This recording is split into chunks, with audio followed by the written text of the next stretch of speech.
rezil olduk ya. Yani geçen sene de geldik, bu sene de geliyoruz.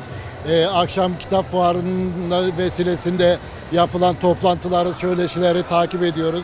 Yani Çermik için çok güzel bir kazanç, devam etme yanında taraftarıyız. Peki bir baba olarak çocuklarımızı yetiştirme konusunda nasıl yetiştirmemiz gerekiyor? Özellikle kitap okuma noktasında. Mümkün olduğu kadar çocuklarımızı kitap okumaya yönlendirmemiz lazım. Mümkün olduğu kadar telefondan, tabletten, bilgisayar gibi şeylerden uzak tutup sosyal hayata yönlendirmemiz lazım. Peki siz gün içerisinde çocuklarınıza kitap okuyor musunuz? Ortak bir kitap okuma saatiniz var mı? Akşamları evde 45 dakika kitap okuma saatimiz var. Evde her şey kapanıyor. Çermik küçük bir yer. Özellikle öğrencilerimiz babında kitap okumaya çok ihtiyaç duyuyoruz bu noktada. Öğrencilerin özellikle yazarlar aracılığıyla mesela her öğle arası öğlen gibi yazarlar gelip hem öğrencilere kendi başarı hikayelerini anlatıyor. Öğrencilerimiz de biz de yapabiliriz. Okursak, çabalarsak başarabiliriz duygusunu aktarıyorlar. Aslında en büyük, en çok ihtiyaç duyduğumuz şey başarabilme inancı. Yani başarısızlık, öğrenilmiş çaresizlik maalesef öğrencilerimize yerleşen bir durum. Bu fuar sayesinde öğrenciler hem yazar tanıyor hem kitap tanıyor.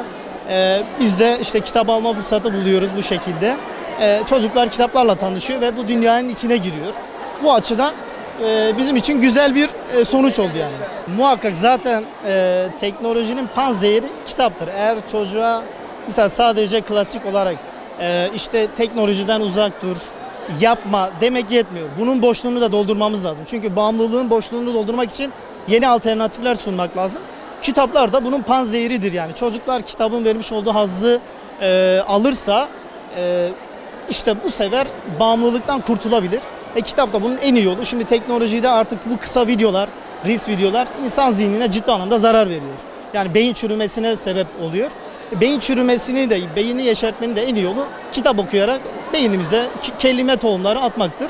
İşte dolayısıyla aileler sadece söylemle değil de davranışlarıyla ev içinde sosyal bir ortam, bununla ilgili bir kültür oluşturursa kendileri ev içinde kitap okuma saatleri, kitap okuma zamanları model olarak taklit, rol model alarak yaparsa ciddi anlamda kitap okuma seviyesi artar. Yani sadece söylemle olmaz. Mesela çocuğa git kitap oku deyip televizyon izliyorsak, telefona bakıyorsak etkili olmaz. Kendi davranışlarımızda da rol model olmamız lazım.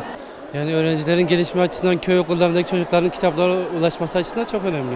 Yani bizim okul köy okulu olduğu için çocuklar ulaşamıyor. Kitaplar olsun, kaynak kitaplar olsun. Yani onlar açısından çok faydalı oluyor. Hocam dijital bir çağda yaşıyoruz. Çocukların elinde sürekli telefon. Yani bir ekran bağımlılığı var. Bunun önüne nasıl geçebiliriz? Vallahi önce kendimiz buna ara vermemiz gerekiyor ki çocuklar da bizden örnek alıp geçsinler. Yani daha çok kendimize dikkat edersek zaten onlar da bizden örnek alıp yaparlar bunu. Peki bir eğitimci olarak bu konuda ailelere bir çağrınız var mı? Çocukların kitap okumasını istiyorsanız önce kendiniz okuyun ki onlar da okusunlar. Örnek alsınlar.